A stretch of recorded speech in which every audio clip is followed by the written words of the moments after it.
ഡിബേറ്റിൽ K Rama MLA തത്സമയം പങ്കെടുക്കുന്നു. കോൺഗ്രസിനെ പ്രതിനിധീകരിച്ച് ശ്രീ നിജേഷ് അരവിന്ദ്, CPM സഹയാത്രികൻ ഡോക്ടർ B ജയരാജ് എന്നിവരാണ്. ആദ്യം ശ്രീമതി കെ രമ, ഇതിപ്പോൾ കണ്ണൂർ ജയിൽ സൂപ്രണ്ടിന്റെ ഒരു നോട്ടപ്പിശക് ഇക്കാര്യമാണ് പറയുന്നത്. പോലീസിനോട് റിപ്പോർട്ട് ആവശ്യപ്പെട്ടത് അത് പ്രകാരമാണ്. ഇങ്ങനെ കുറേയേറെ കുറ്റവാളികളെ ജയിലിൽ നിന്ന് ആസാദി കാ അമൃത് മഹോത്സവത്തിന്റെ ഭാഗമായിട്ട് മോചിപ്പിക്കുവാനുള്ള ഒരു തീരുമാനമുണ്ട്. അത് പ്രകാരം റിപ്പോർട്ട് നൽകണമെന്ന് പോലീസിനോട് ആവശ്യപ്പെട്ടത് നോട്ടപ്പിശകാണ് കണ്ണൂർ സൂപ്രണ്ടിന്റെ. അതിൽ ഈ 3 കുറ്റവാളികൾ TP കേസിലെ പ്രതികൾ ഉൾപ്പെട്ടത് എന്നാണല്ലോ Vinod Kumar MK, deputy inspector general of prisons ഒരു സർക്കുലർ നൽകിയിരിക്കുന്നു, ഒരു പ്രസ് റിലീസ് തന്നെ നൽകിയിരുന്നു. Superintendent CP Kannur called for police report mistakenly എന്നാണ് അതിനകത്ത് പറയുന്നത്. അങ്ങനെയെങ്കിൽ ഇന്ന് നിയമസഭയിൽ ഇക്കാര്യം പറയുവാനായിട്ട് സർക്കാരിന് എന്ത് മടി? അതാണല്ലോ നിങ്ങൾ ചോദിക്കാൻ ഉദ്ദേശിച്ചിരുന്ന കാര്യം. എന്താണ് യഥാർത്ഥത്തിൽ ഇതിൽ സംഭവിക്കുന്നത്? ഈ ഒരു ജയിൽ സൂപ്രണ്ടിന്റെ നോട്ടപ്പിശക എന്ന് കഴുകുമ്പോൾ അത് സർക്കാർ അപഹാസ്യരാകുകയല്ലേ പൊതുസമൂഹത്തിന് മുന്നിൽ?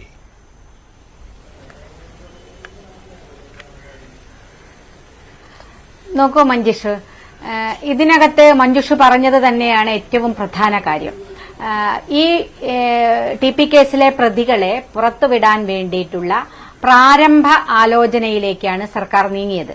അതിന്റെ ഭാഗമായിട്ടാണ് ജയിൽ സൂപ്രണ്ട് കണ്ണൂർ സിറ്റി കമ്മീഷണറോട് റിപ്പോർട്ട് ആവശ്യപ്പെട്ടുകൊണ്ട് താഴേക്ക് വിവരങ്ങൾ കൊടുത്തത്. ആ റിപ്പോർട്ട് ആവശ്യപ്പെട്ടത് വെറുതെ ഒരു റിപ്പോർട്ടല്ല. ആ റിപ്പോർട്ടിൽ വളരെ കൃത്യമായിട്ട് വെറുതെ ഒരു റിപ്പോർട്ടിനല്ല ആവശ്യപ്പെട്ടത്. റിപ്പോർട്ട് ആവശ്യപ്പെടുമ്പോൾ ആ ഓർഡറിൽ വളരെ കൃത്യമായിട്ട് അവർ പറയുന്നു, ഗവൺമെന്റ് ഓർഡർ 25/11/2022 സർക്കാരിന്റെ കത്ത്, ആ കത്ത് പ്രകാരം 3/6 തീയതിയിലെ ഹോം സർക്കാർ ഓർഡർ പ്രകാരം 3/6/24 സർക്കാരിന്റെ കത്ത് പ്രകാരമാണ് കണ്ണൂരിലെ ജയിൽ സൂപ്രണ്ട് സിറ്റി പോലീസ് കമ്മീഷണറോട് ഈ പ്രതികളുടെ റിപ്പോർട്ട് ആവശ്യപ്പെട്ടത്. അതും അടിയന്തര റിപ്പോർട്ടാണ്. സ്പെഷ്യൽ റിമിഷൻ അനുവദിക്കാൻ ആവശ്യപ്പെട്ടുകൊണ്ടുള്ള അടിയന്തര റിപ്പോർട്ട് സർക്കാരിലേക്ക് സമർപ്പിക്കുന്നതിന് വേണ്ടിയിട്ടാണ് ഇത് ആവശ്യപ്പെട്ടത്.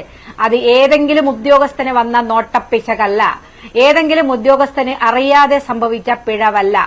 അങ്ങനെ ഉദ്യോഗസ്ഥന്റെ മേൽ പഴിചാരി രക്ഷപ്പെടാൻ സർക്കാരിന് സാധിക്കില്ല. അത് വളരെ കൃത്യമായിട്ട് ഈ ഓർഡർ വായിച്ചാൽ, ഈ പുറപ്പെടുവിച്ച ഇത് കണ്ടു കഴിഞ്ഞാൽ നമുക്ക് വളരെ വ്യക്തമായിട്ട് മനസ്സിലാക്കാൻ സാധിക്കും. പിന്നെ ഈ ഇത്തരം നോട്ടപ്പിശക് സംഭവിക്കുന്ന ഉദ്യോഗസ്ഥന്മാരാണ് ജയിൽ മേധാവികളെങ്കിൽ കേരളത്തിലെ ആഭ്യന്തര വകുപ്പ് മന്ത്രി അതിൽ ആ ചുമതല ഇരിക്കുന്നതിൽ യാതൊരു അർഹതയുമില്ല, അതിന് അടിസ്ഥാനവുമില്ല. കാരണം കേരളത്തിലെ ബഹുമാനപ്പെട്ട ഹൈക്കോടതിയുടെ അപ്പീൽ വിധി വന്നിട്ട് 3 മാസമായിട്ടേ ഉള്ളൂ. ആ അപ്പീൽ വിധി വന്നതിന് ശേഷം കേരളം ഒന്നാകെ നമ്മളൊക്കെ വളരെ കൃത്യമായി ചർച്ച ചെയ്ത, ബഹുമാനപ്പെട്ട മഞ്ജുഷ നിങ്ങളുടെയൊക്കെ മീഡിയകളൊക്കെ എത്ര വിശദമായി ആ കാര്യം ചർച്ച ചെയ്താണ്. സോഷ്യൽ മീഡിയകൾ ഉൾപ്പെടെ എല്ലാ മീഡിയകളും ഈ വിഷയം വളരെ നന്നായി ചർച്ച ചെയ്തതും ഈ കേരളത്തിലെ ഏത് കൊച്ചുകുട്ടിയോട് പോലും ചോദിച്ചാൽ TP കേസിലെ ഹൈക്കോടതിയുടെ വിധിയുടെയും അത് എന്താണ് ശിക്ഷിച്ചതെന്നും വളരെ കൃത്യമായിട്ട് അറിയാൻ സാധിക്കും. അത് ഒരു ജയിൽ സൂപ്രണ്ടിനെ അറിയാതെ പോയി എന്നുള്ളതൊന്നും ഇവരുടെ ഈ വാദത്തിന് പക്ഷെ ഇതൊന്നും സമ്മതിച്ചു തരുന്നില്ല എന്നാണ് ഏറ്റവും വലിയ പ്രശ്നം. ഇതൊന്നും ആരും സമ്മതിച്ചു തരുന്നില്ല. സർക്കാരുമായി ബന്ധപ്പെട്ട ആരും ഇതൊന്നും സമ്മതിച്ചു തരുന്നില്ല. അത് മാത്രമല്ല, നിയമസഭയിൽ ഇക്കാര്യം മുഖ്യമന്ത്രിക്ക് പറയാവുന്നതേ ഉള്ളൂ. അദ്ദേഹത്തിന്റെ കയ്യിൽ എല്ലാ റിപ്പോർട്ടുകളും വന്നു ചേരുന്നതാണല്ലോ അടിയന്തര പ്രമേയ നോട്ടീസിന് മറുപടി നൽകുന്ന സമയത്തേക്ക്. പക്ഷെ അദ്ദേഹം അതിൽ നിന്ന് ഒഴിഞ്ഞു മാറുകയാണ് ഉണ്ടായത്. അതാണല്ലോ സ്പീക്കർ ഇന്ന് നിയമസഭയിൽ ഇടപെട്ടതും. എന്റെ സംശയം എന്ന് പറയുന്നത്, ഇങ്ങനെ ജയിൽ സൂപ്രണ്ടിന് ഇങ്ങനെ അബദ്ധം പറ്റി, അങ്ങനെയാണ് പോലീസിനോട് റിപ്പോർട്ട് ആവശ്യപ്പെട്ടത്. അങ്ങനെ കൊടുത്ത ആ റിപ്പോർട്ട് ആവശ്യപ്പെട്ടു കൊടുത്ത ആ റിപ്പോർട്ടിൽ ഈ പറയുന്ന 3 പേർ കൊടും ക്രിമിനലുകളായ TP കേസിലെ 3 കൊടും ക്രിമിനലുകളുടെ പേര് ഉൾപ്പെട്ടിരിക്കുന്നു. അണ്ണൻ സിജിത്ത്, മുഹമ്മദ് ഷാഫി, TK രജീഷ്, ഈ 3 പേരുടെ പേര് ഉൾപ്പെട്ടിരിക്കുന്നു. ശരി, അത് മിസ്റ്റേക്ക് പറ്റി എന്ന് വിചാരിക്കാം. പക്ഷെ അങ്ങനെയാണെങ്കിൽ ഇക്കാര്യത്തിൽ അടിയന്തരമായിട്ട് എന്ത് നടപടിയാണ് വേണ്ടത്? ഈ ജയിൽ സൂപ്രണ്ടിനെ ആ സ്ഥാനത്ത് നിന്ന് മാറ്റുകയല്ലാതെ മറ്റെന്ത് മാർഗമാണ് ഉള്ളത്? സർക്കാരിനും ആഭ്യന്തര വകുപ്പിനും വലിയ ഒരു അവരെ അപഹാസ്യരാക്കുന്ന രീതിയിലുള്ള ഒരു നടപടിക്രമം ജയിൽ സൂപ്രണ്ടിന്റെ ഭാഗത്തുനിന്ന് ഉണ്ടായി. പക്ഷെ അതിനെക്കുറിച്ച് സർക്കാർ ഇപ്പോഴും മൗനത്തിലാണല്ലോ. മറ്റൊരു കാര്യം, ഇതിനെ ന്യായീകരിച്ചുകൊണ്ടുള്ള ചില CPM നേതാക്കളുടെ വർത്തമാനം ഞാൻ കേട്ടു. അതിലവർ പറയുന്നത് എന്താണെന്ന് വെച്ചാൽ, ജയിൽ സൂപ്രണ്ടിന് ഒരു അബദ്ധവും പറ്റിയില്ല. ഈ ഹൈക്കോടതിയിൽ നിന്ന് ഇങ്ങനെ ഒരു ഉത്തരവ് വന്ന കാര്യമൊന്നും, ഈ 20 വർഷത്തേക്ക് ശിക്ഷാ ഇളവിനെ കുറിച്ച് ഒരു തീരുമാനവും എടുക്കരുത് എന്നുള്ള കാര്യമൊന്നും ജയിൽ സൂപ്രണ്ട് അറിയേണ്ട കാര്യമില്ല. അത് ജയിൽ വകുപ്പിന്റെ ഉത്തരവാദിത്വമല്ല, അത് പോലീസിന്റെ റിപ്പോർട്ട് വാങ്ങി ജയിൽ സൂപ്രണ്ട് അത് അടുത്ത നടപടി ചെയ്യേണ്ടതാണ് എന്നൊക്കെയാണ് അവരുടെ ന്യായീകരണം. ഇതപ്പോൾ രണ്ടും തമ്മിൽ ഒത്തുപോകുന്നുമില്ല. ജയിൽ സൂപ്രണ്ട് മിസ്റ്റേക്ക് പറ്റി എന്ന് പോലീസിൽ നിന്ന് പറയുന്നു. അങ്ങനെ ഒരു ഞാൻ വായിച്ച പ്രസ് റിലീസ് അതിൽ അങ്ങനെയാണ് പറയുന്നത്. ന്യായീകരണ തൊഴിലാളികൾ CPM-ന്റെ പറയുന്നത് മറിച്ച് കാര്യമാണ്, ജയിൽ സൂപ്രണ്ടിന് അങ്ങനെ കുഴപ്പമൊന്നും പറ്റിയിട്ടില്ല എന്ന്. ഇത് എത്ര നാൾ പൊതുസമൂഹം സഹിക്കണം? ഇക്കാര്യം അടിയന്തരമായിട്ട് നിങ്ങൾ ആ ജയിൽ സൂപ്രണ്ടിനെ മാറ്റാനെങ്കിലും ഒന്ന് ആവശ്യപ്പെടുവോ? അവിടെ നിന്ന് നടക്കുന്ന കാര്യമാണോ അത്?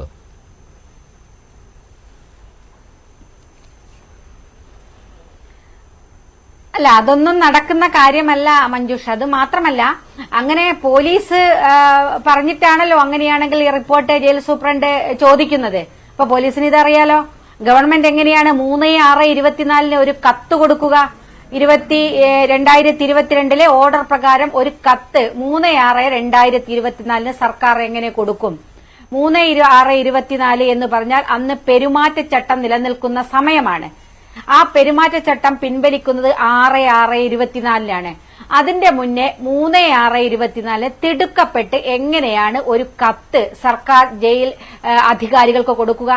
ഇതറിയാണ്ടൊന്നും സംഭവിക്കുന്നതല്ല. എനിക്ക് അതൊരു സംശയമുണ്ട് ശ്രീമതി KK രമ. ഈ 3/6/2024 നമ്പർ B1299/2021 ഹോം എന്ന സർക്കാർ കത്തുണ്ടല്ലോ, അതെന്താണ്? ആ കത്തിലെ ഉള്ളടക്കം എന്താണെന്ന് താങ്കൾക്ക് അറിയാമോ? എന്താണ് അതിനകത്ത് ആവശ്യപ്പെട്ടിരുന്നത് എന്ന്?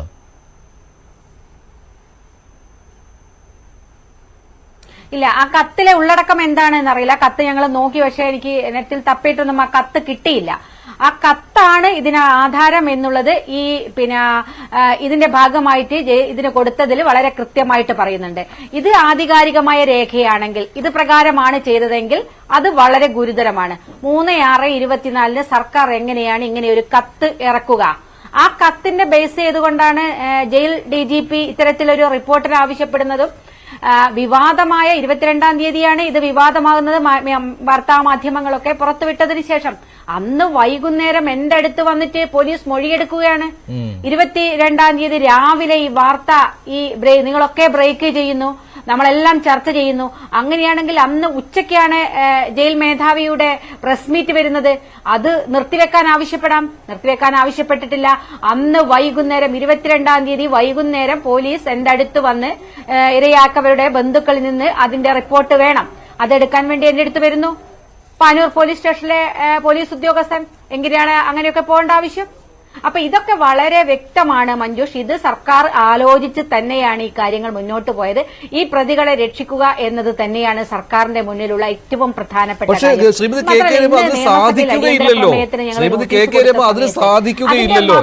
ഏത് പഴുത് ഉപയോഗിച്ചുകൊണ്ട് ഈ 3 പേരല്ല 13 പേര് അകത്ത് കിടക്കുന്നുണ്ടല്ലോ. പിന്നെ പൊതുസമൂഹം ഓർക്കും, പലരും വിചാരിക്കും ഇവരൊക്കെ അകത്താണെന്ന്. പക്ഷേ പെരുമാറ്റച്ചട്ടം എന്ന് തീർന്നോ? ജൂൺ 6-നാണല്ലോ പെരുമാറ്റച്ചട്ടത്തിന്റെ കാലാവധി തീർന്നത്. അടുത്ത ദിവസം തന്നെ ഇവരിൽ കുറച്ചു പേർ വെളിയിൽ എത്തിക്കഴിഞ്ഞു. പരോൾ ഇവർക്ക് കിട്ടിക്കഴിഞ്ഞു. പലർക്കും പരോളിലാണ് എന്നുള്ള കാര്യം താങ്കൾക്ക് എന്നേക്കാൾ കൂടുതലായിട്ട് അറിയാമല്ലോ. ഏതൊക്കെ കുറ്റവാളികളാണ് TP കേസിലെ ഏതൊക്കെ കുറ്റവാളികളാണ് ഇപ്പോൾ വെളിയിൽ വിഹരിക്കുന്നത് എന്നുള്ള കാര്യം. എൻ്റെ ഒരു സംശയം എന്ന് പറയുന്നത്, എങ്ങനെ സാധിക്കും ഇവർക്ക് ശിക്ഷ ഇളവ് നൽകാൻ? എങ്ങനെ സാധിക്കും? നടക്കാത്ത കാര്യമാണെന്ന് സർക്കാരിന് അറിയാം. ഇപ്പോൾ ഹൈക്കോടതിയുടെ ഏറ്റവും പുതിയ ഉത്തരവ് വന്നതോടുകൂടി പിന്നെ എന്താണ് സർക്കാർ ഇക്കാര്യത്തിൽ ഉദ്ദേശിക്കുന്നത്?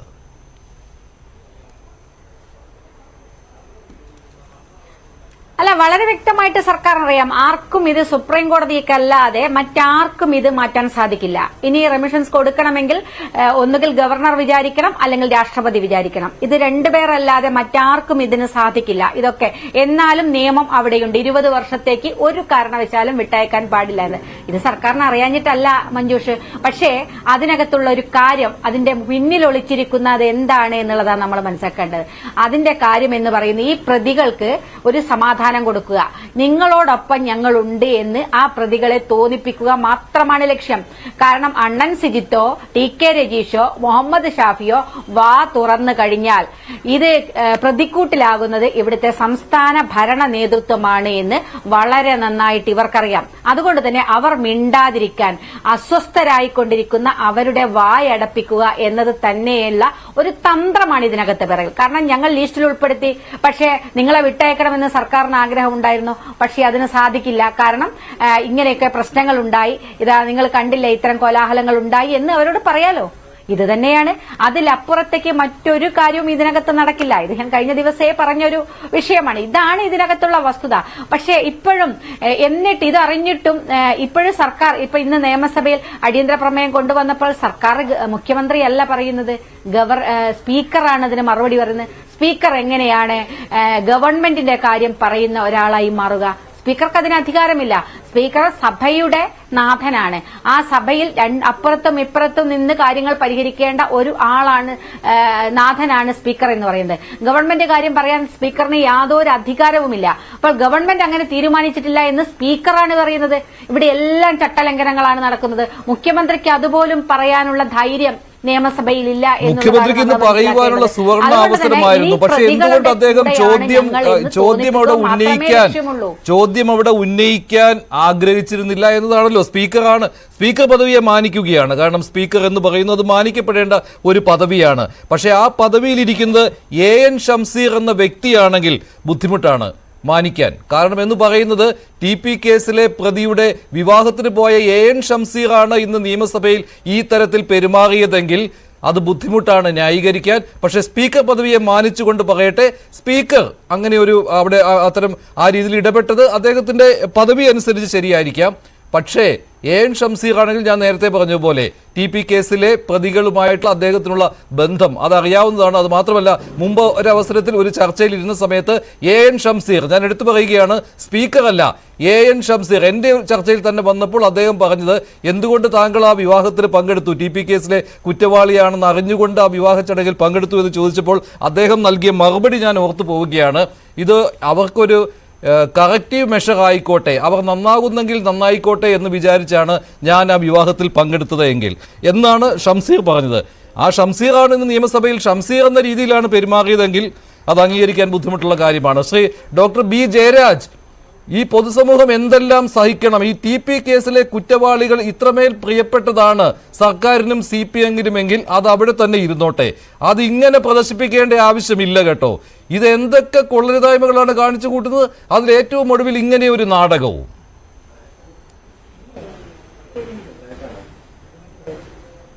ശ്രീ മഞ്ജുഷ്, എനിക്ക് മുമ്പ് സംസാരിച്ച ശ്രീമതി KK രമ, കേരളം കണ്ടതിൽ വെച്ച് ഏറ്റവും നിഷ്ഠൂരവും മനുഷ്യത്വരഹിതവുമായ ഒരു കൊലപാതകത്തിന്റെ പ്രതികളുടെ വിടുതലുമായിട്ട് ബന്ധപ്പെട്ട് അവർക്ക് നേരത്തെ 20 വർഷത്തേക്ക് ഹൈക്കോടതി ശിക്ഷ വിധിച്ചിരിക്കുകയാണ്. അതിനെതിരെ ബന്ധപ്പെട്ടിട്ട് കണ്ണൂരിലെ ജയിൽ സൂപ്രണ്ട് ഒരു കത്ത് കൊടുക്കുന്നു. ആസാദിക്ക് അമൃത് മഹോത്സവത്തിന്റെ ഭാഗമായിട്ട് 59 പ്രതികളെ വെറുതെ വിടണം എന്നുള്ള രീതിയിലുള്ള ഒരു കത്ത് കൊടുക്കുന്നു. അത് സിറ്റി പോലീസ് കമ്മീഷണർക്ക്, സിറ്റി പോലീസിന് കത്ത് കൊടുക്കുന്നത് എന്തിന്റെ അർത്ഥത്തിലാണ്? ഇത് ഈ ഇരയായവരുടെ ബന്ധുക്കളെയും അല്ലെങ്കിൽ ഇരയായവരിൽ തന്നെ ഇരകളിൽ ആരെങ്കിലും ജീവിച്ചിരിപ്പുണ്ടെങ്കിൽ അവരെയും കണ്ട് മൊഴിയെടുത്തതിന് ശേഷം മാത്രമേ എന്തെങ്കിലും നടപടി എടുക്കാവൂ എന്നുള്ള വ്യക്തമായി എഴുതിയ ഒരു കത്താണ് ഈ പോകുന്നത്. ഇതിനകത്ത് ഈ 3 പ്രതികൾ എങ്ങനെ ഉൾപ്പെട്ടു എന്നുള്ളത് ഈ 14 വർഷത്തിൽ കൂടുതൽ എന്നുള്ള ഒരു സ്റ്റേറ്റ്മെന്റിന്റെ പുറത്താണ് ഈ ലിസ്റ്റിൽ ഈ പ്രതികൾ വരുന്നത്. ഇതിനകത്ത് ഇവർ കടന്നുകൂടിയതാണോ, ഇനി ആരെങ്കിലും കടന്ന് ചേർക്കപ്പെട്ടതാണോ എന്നുള്ളതൊക്കെ പരിശോധിക്കേണ്ടിയിരിക്കുന്നു. എന്നിരുന്നാൽ തന്നെയും നമുക്ക് എല്ലാവർക്കും അറിയാവുന്ന ഒരു കാര്യമാണ്, അവർക്ക് ഇന്നേക്കൊരു ഉത്തരം നൽകാൻ കഴിയുമായിരുന്നു സർക്കാരിന്. ഇന്നേക്കൊരു ഉത്തരം നൽകുവാൻ സർക്കാരിന് കഴിയുമായിരുന്നു. എന്തിന് ഒളിച്ചോടി? ആ ചോദ്യമേ ഉള്ളൂ. ശരി, കണ്ണൂർ സൂപ്രണ്ടിന്റെ മിസ്റ്റേക്ക് ആണെങ്കിൽ ആ മിസ്റ്റേക്ക് മുഖ്യമന്ത്രിക്ക് ഇതിനകം ബോധ്യപ്പെട്ടിട്ടുണ്ടാകുമല്ലോ. എന്തുകൊണ്ട് ഇത് നിയമസഭയിൽ അതിനുള്ള മറുപടി നൽകാൻ തയ്യാറായില്ല? സ്പീക്കർ അതിന് പകരം മറുപടി നൽകി എന്നുള്ള ചോദ്യം ആരും ചോദിച്ചു പോകുന്നതാണ്. ഡോക്ടർ B ജയരാജ്, പിന്നെ 14 വർഷത്തെ കാര്യമൊന്നും താങ്കൾ പറയേണ്ട, അത്രയും വർഷവുമായിട്ടില്ല. അത് മാത്രമല്ല, മറ്റൊരു കാര്യം എന്ന് പറയുന്നത്, നല്ല നടപ്പുകാരാണല്ലോ ഈ പറയുന്ന അണ്ണൻ സിജിത്തും ഈ മുഹമ്മദ് ഷാഫിയും TK രജീഷും ഒക്കെ. നല്ല നടപ്പുകാരാണെന്ന് എന്തായാലും അറിയാമല്ലോ കണ്ണൂർ ജയിൽ സൂപ്രണ്ടിന്. ഒന്നും അറിയാതെ അല്ലല്ലോ കണ്ണൂർ ജയിൽ സൂപ്രണ്ട് അവിടെ ഇരിക്കുന്നത്. തന്നെ എന്തെല്ലാം കടമ്പകൾ കടക്കണം, ഇവരുടെ എല്ലാം മൊഴി രേഖപ്പെടുത്തണം. അതിന്റെ അടിസ്ഥാനത്തിൽ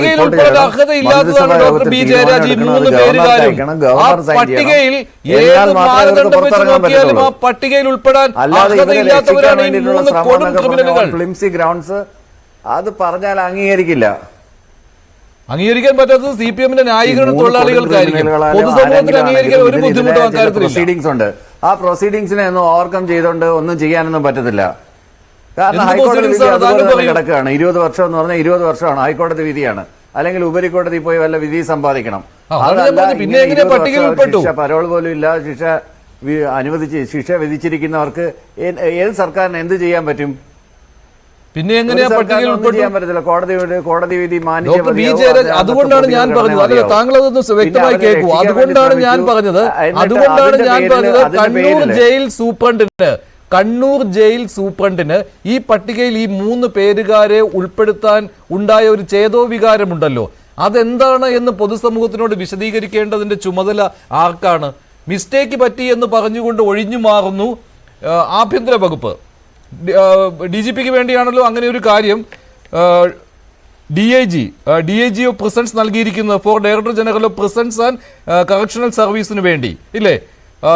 ജയിൽ DGPക്ക് വേണ്ടിയാണ് ഇങ്ങനെ ഒരു വിശദീകരണം പ്രസ് റിലീസ് ആയിട്ടാണ് നൽകിയിരിക്കുന്നത്. രമ പറയുകയാണ് ഈ പ്രസ് റിലീസ് മാധ്യമങ്ങളുടെ മുന്നിൽ എത്തിയതിനു ശേഷം അവരുടെ അടുത്ത് പോയി പോലീസ് റിപ്പോർട്ട് തേടുകയായിരുന്നു, ഇവരെ വിറ്റതുകൊണ്ട് എന്തെങ്കിലും കുഴപ്പമുണ്ടോ എന്നുള്ള കാര്യം. മറ്റ് ബന്ധുക്കളിൽ നിന്നും റിപ്പോർട്ടുകൾ ആവശ്യപ്പെടുകയായിരുന്നു, അവർ എന്തെങ്കിലും ബുദ്ധിമുട്ടുണ്ടോ എന്നുള്ള കാര്യം. അപ്പോൾ ഇത് സംഭവിക്കുന്നത് എന്താണെന്ന് പൊതുസമൂഹത്തിനൊരു ധാരണയുണ്ട്. അതിൽ അങ്ങനെയല്ല എന്ന് വ്യക്തമാക്കി കൊടുക്കേണ്ടത് ആരാണ്? സർക്കാരാണ്. അതിനുള്ള അവസരം എന്താണ്? നിയമസഭ നടക്കുന്ന സമയമാണ്. അതുകൊണ്ട് നിയമസഭയ്ക്ക് വെളിയിൽ പറയാൻ പറ്റില്ല, നിയമസഭയ്ക്കുള്ളിൽ പറയുവാനുള്ള അവസരം എന്ന് കിട്ടുകയാണ്. അത് വേണ്ടെന്ന് വെക്കുന്നത് എന്തിനാണ്? അവിടെയാണ് സംശയം ബലപ്പെടുന്നത്.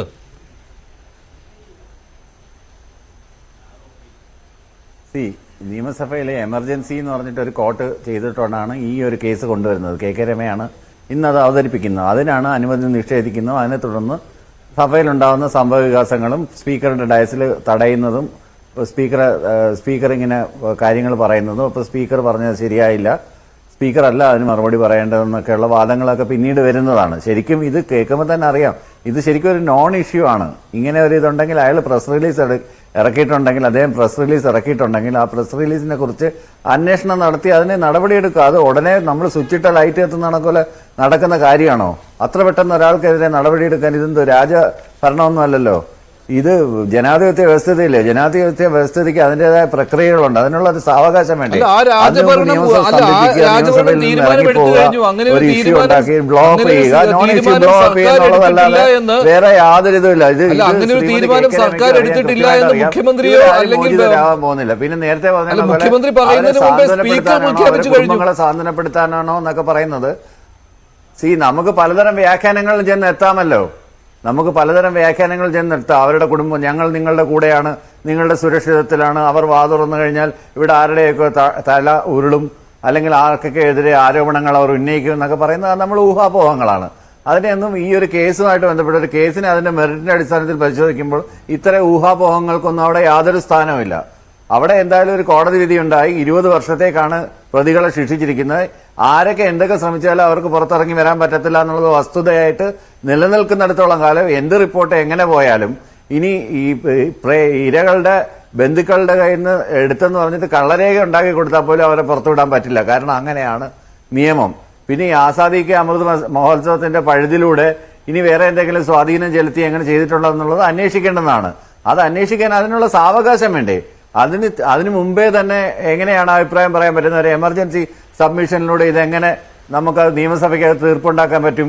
ഇന്നലെ ഒരു പ്രസ് റിലീസ് വന്നു. ആ പ്രസ് റിലീസിനെ കുറിച്ചുള്ള അന്വേഷണം നടക്കും. അന്വേഷണത്തിന് വേണ്ടി കൃത്യമായ നടപടികൾ എടുക്കും. ജയിൽ സൂപ്രണ്ടിനെതിരെയാണെങ്കിൽ നടപടി എടുക്കണമെങ്കിൽ അതല്ലെങ്കിൽ സസ്പെൻഷൻ എങ്ങനെയാണെങ്കിൽ അങ്ങനെ അതിനുള്ള നടപടികളുണ്ടാവും. അതിന് സമയമെടുക്കും. അല്ലാതെ ഉടനെ തന്നെ എടുത്തു ചാടി നമുക്ക് എന്തെങ്കിലും ചെയ്യാൻ പറ്റുമോ? അങ്ങനെ ഒരു വ്യവസ്ഥിതി അല്ലല്ലോ ജനാധിപത്യ വ്യവസ്ഥിതി എന്ന് പറയുന്നത്. തിരുവായ്ക്ക് എതിർവായി ഇല്ലാതെ ഉടനെ തന്നെ പിരിച്ചുവിടുക, ഒരു കാര്യം കേട്ടാൽ ഉടനെ തന്നെ നമ്മൾ പറയാറുണ്ട് എന്തോ act in hurry and repent in heist എന്ന് പറഞ്ഞാൽ ആക്ട് ഇൻ ഹറിക്കുള്ള സമയമൊന്നും അല്ലല്ലോ ഇത്.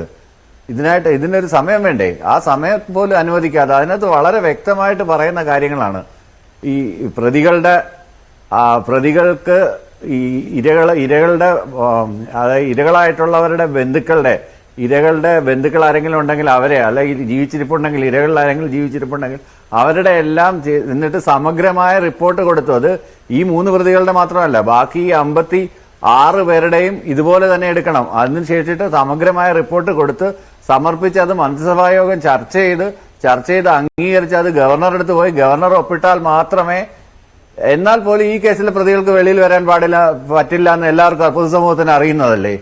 പിന്നെ എന്തിനാണ് ആവശ്യമില്ലാത്ത ഒരു പുകമറ ഉണ്ടാക്കുന്ന ഒരു എന്തിനാണ് അതിന്റെ മറുപടിയാണ് പറയേണ്ടിയിരുന്നത്? അതിന്റെ മറുപടിയായിരുന്നു നിയമസഭയിൽ പറയേണ്ടിയിരുന്നത്. ശ്രീമതി കെ രമ, ഇതാണ് ഡോക്ടർ ബി ജയരാജന്റെ വിശദീകരണം. അദ്ദേഹം CPM സഹയാത്രികനാണ്. ഒരിക്കലും നടക്കാത്ത ഒരു കാര്യമാണ്. അപ്പോൾ പിന്നെ എന്തിനാണ് അതിന്മേലൊരു പുകമറ എന്നാണ്?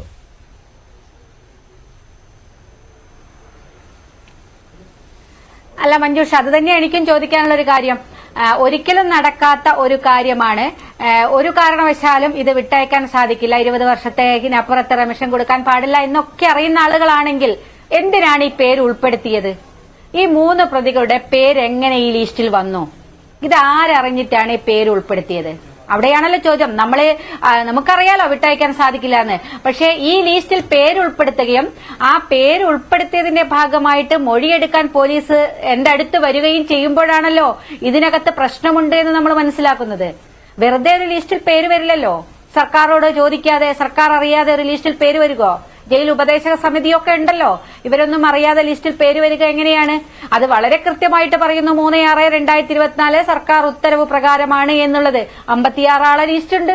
പക്ഷെ ആ ലിസ്റ്റിൽ ഈ 3 പ്രതികൾ എങ്ങനെ വന്നു? അതിന് ആ ഉത്തരമാണ് നമുക്ക് കിട്ടേണ്ടത്. ബാക്കിയൊക്കെ അറിയാം. നമുക്കറിയാത്തതൊരു വിഷയവുമല്ല.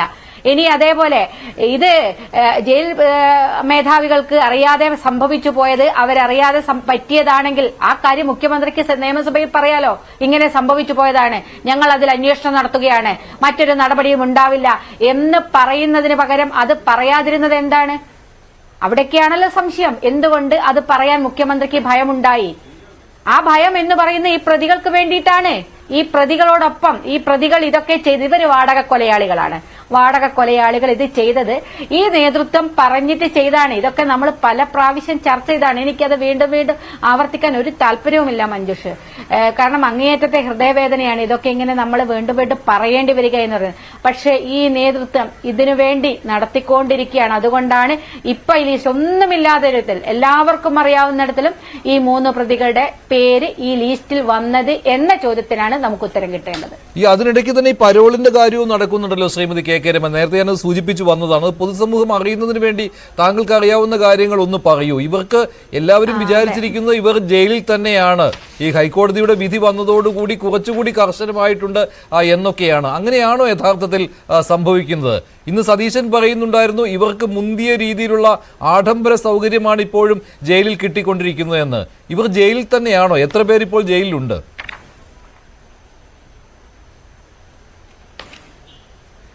അല്ല, ഇവർക്ക് മഞ്ജുഷ അതൊന്നും നമുക്കറിയാവുന്നതാണ്. ഈ മറ്റൊരു പ്രതികൾക്കും കിട്ടാത്ത രൂപത്തിലേക്കുള്ള പരോളുകൾ, വഴിവിട്ട എല്ലാ സഹായങ്ങളും ഈ പ്രതികൾക്ക് കിട്ടിക്കൊണ്ടിരിക്കുകയാണ്. അവരെ സംബന്ധിച്ചിടത്തോളം ജയിൽ ഒരു സുഖവാസ കേന്ദ്രമാണ്. അവർക്ക് ഇഷ്ടമുള്ള ഭക്ഷണം അവിടെ കിട്ടും, മദ്യം അവിടെ കിട്ടും, അവർക്ക് സ്വർണ്ണക്കടത്ത് അവിടുന്ന് നടത്താം, കൊട്ടേഷൻ അതിനകത്ത് വെച്ച് നടത്താം, ഫോൺ ഉപയോഗിക്കാം, നെറ്റ് ഉപയോഗിക്കാം. ഇനി ബാറ്ററി തീർന്നു പോയാൽ അതിന്റെ ഉള്ളിൽ ബാറ്ററി ചാർജ് ചെയ്ത ബാറ്ററി അവർക്ക് എത്തിച്ചു കൊടുക്കും പോലീസ് ഉദ്യോഗസ്ഥന്മാർ. എല്ലാ തരത്തിലും ഫോണ് പല സമയത്ത് അവരുടെ കയ്യിൽ നിന്ന് പിടിച്ചെടുത്തത് നമുക്കറിയാം. അവിടെ ഇരുന്ന് ഫേസ്ബുക്ക് കാര്യങ്ങൾ അപ്ലോഡ് ചെയ്യാം, ഫേസ്ബുക്ക് കാണാം, ഓൺലൈൻ ഏത് സമയവും അവരുണ്ടാകും.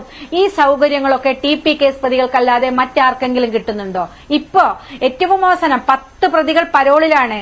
നമ്മുടെ ഈ പെരുമാറ്റച്ചട്ടം കഴിഞ്ഞതിന് ശേഷം 10 പ്രതികൾ പരോളിലാണ്. എങ്ങനെയാണ് പരോളിൽ ഇത്തരത്തിൽ ഒന്നിച്ചു പ്രതികൾക്ക് കിട്ടുന്നത്? അവർ പരോളിൽ ഇറങ്ങിക്കഴിഞ്ഞാൽ നടത്തുന്ന കുറ്റകൃത്യങ്ങളെ സംബന്ധിച്ച് നാം പലവട്ടം ചർച്ച ചെയ്താണ്. ട്രെയിനിൽ ഇവർക്ക് പോകുമ്പോൾ ഇവർക്ക് കയ്യാമം വേണ്ട, അവർക്ക് ഇഷ്ടം പോലെ ട്രെയിനിൽ കൊണ്ടാകും. ഒരു പോലീസ് ഉദ്യോഗസ്ഥന്മാരെ പോലും അകമ്പടിയില്ല. പിന്നെ മഞ്ജുഷ്, ഏറ്റവും അവസാനം ഹൈക്കോടതി 2 പേരെ കൂടി അഡീഷണലായി ശിക്ഷിച്ചു. KK കൃഷ്ണനും അതുപോലെ തന്നെ ജ്യോതി ബാബു എന്ന് പറയുന്ന 2 ആളുകളെ. അവരെ ജീവപര്യന്തം തടവിനെ വീണ്ടും ബഹുമാനപ്പെട്ട ഹൈക്കോടതി ശിക്ഷിച്ചു. അതിൽ ജ്യോതി ബാബു എന്ന് പറയുന്ന ആൾ ഒരു ദിവസമെങ്കിലും ജയിലിൽ കിടന്നിട്ടുണ്ടോ എന്ന് നമ്മൾ പരിശോധിക്കണം. അവർ ഇപ്പോഴും കിടക്കുന്നത് പരിയാരം മെഡിക്കൽ കോളേജിലെ ആശുപത്രിയിലെ ഏറ്റവും നല്ല ഒരു വാർഡിൽ എല്ലാ VIP ട്രീറ്റ്മെന്റോടും കൂടി അവിടെ ട്രീറ്റ്മെന്റ് നടത്തുന്നു എന്ന് പറയുന്നത് ഏതെങ്കിലും ജയിൽ പുള്ളികൾക്ക് സാധിക്കുന്നതാണോ? ഇത് ജയിൽ പ്രത്യേകമായിട്ട് അതിന്റെ ഹോസ്പിറ്റൽ സെല്ലുണ്ട്.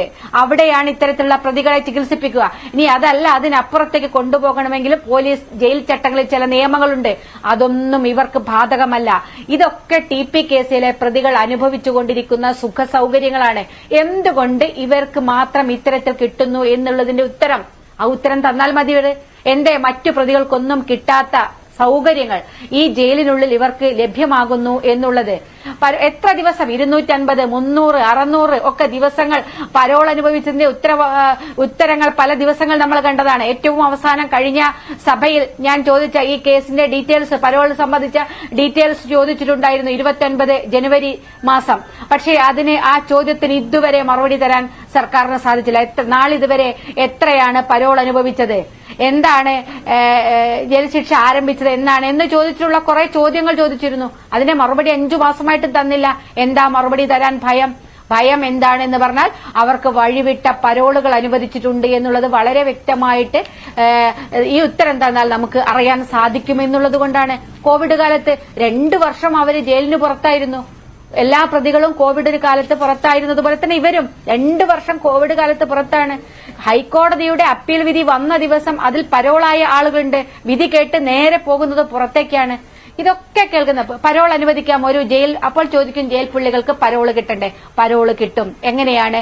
1 വർഷം 60 പരോളാണ് ഒരു പ്രതിയെ സംബന്ധിച്ച് സാധാരണമായി കിട്ടുന്ന പരോൾ. അതല്ല, അടിയന്തരമായിട്ട് എന്തെങ്കിലും വിഷയമുണ്ടെങ്കിൽ 45 ദിവസം കൂടി അനുവദിക്കാം. അതാണ് ജയിൽ ചട്ടം. അതിന് തന്നെ അടിയന്തരമായിട്ടുള്ള മരണമോ അല്ലെങ്കിൽ അസുഖമോ അല്ലെങ്കിൽ ഉണ്ട് എന്നുള്ളത് സർട്ടിഫൈ ചെയ്തതിന് ശേഷം മാത്രം പരോള് കൊടുക്കുന്നതാണ് ഈ അടിയന്തര അവധി എന്ന് പറയുന്നത്. സാധാരണ പരോളിന് തന്നെ പുറത്തിറങ്ങിയാൽ നാട്ടിൽ മറ്റൊരു പ്രശ്നങ്ങളുമില്ല എന്നുള്ള ബന്ധപ്പെട്ട സ്റ്റേഷനിൽ നിന്നൊക്കെ റിപ്പോർട്ട് വേണം. പക്ഷേ ഇവർ പുറത്തിറങ്ങിയാൽ എപ്പോഴും കൊട്ടേഷൻ പ്രവർത്തനത്തിൽ ഏർപ്പെടുത്തുന്നതും കേസിൽ പെടുന്നതും, എത്ര ക്രിമിനൽ കേസുകളിൽ ഇവരൊക്കെ പെട്ടിട്ടുണ്ട്. പക്ഷേ വീണ്ടും വീണ്ടും അവർക്ക് പരോള് നടക്കുന്നു. എന്തുകൊണ്ട് ഈ കേസിലെ പ്രതികൾക്ക് മാത്രം ഇപ്പോഴും ഇങ്ങനെ വഴിവിട്ട പരോള് കൊടുക്കുന്നു എന്നതിനെ സംബന്ധിച്ച് എന്തുത്തരമാണ് സർക്കാരിന് തരാനുള്ളത്? എന്താണ് ഇവർക്ക് പറയാനുള്ളത്? എന്തായാലും ഇതിനൊരു മറുപടി സർക്കാരിൽ നിന്ന് കെ രമ പ്രതീക്ഷിക്കുന്നില്ലല്ലോ ഇപ്പോഴൊന്നും. ഇനി ഈ നിയമസഭാ കാലയളവിൽ പോലും ഈ വിഷയം ഉന്നയിക്കുവാനുള്ള ഒരു അനുവാദം കിട്ടുമെന്നും താങ്കൾക്ക് പ്രതീക്ഷയില്ലല്ലോ. നിയമപരമായി ഈ വിഷയത്തിൽ എന്തെങ്കിലും നീക്കം നടത്തുവാനുള്ള ആലോചനയുണ്ടോ? ഇതിങ്ങനെ പൊതുസമൂഹം ചർച്ച ചെയ്ത് എന്ന് വെച്ചാൽ ഇത് എവിടെയെങ്കിലും ഇത് കൊണ്ട് ചെന്ന് അവസാനിപ്പിക്കേണ്ടേ? ഹൈക്കോടതിയുടെ ഈ പുതിയ വിധി വന്നതോടുകൂടി ഇവർക്ക് ശിക്ഷാ ഇളവ് കൊടുക്കുന്നതിനെ പറ്റി ആലോചിക്കുകയേ വേണ്ട, ഇരട്ട ജീവപര്യന്തമാക്കിയപ്പോഴെങ്കിലും ആശ്വസിച്ചതാണ്. പക്ഷെ അവിടെയും വീണ്ടും ഇത്തരത്തിലുള്ള ചെയ്തികളാണ് നടക്കുന്നതെങ്കിൽ ഇത് എവിടെ ചെന്ന് പരാതിപ്പെടും?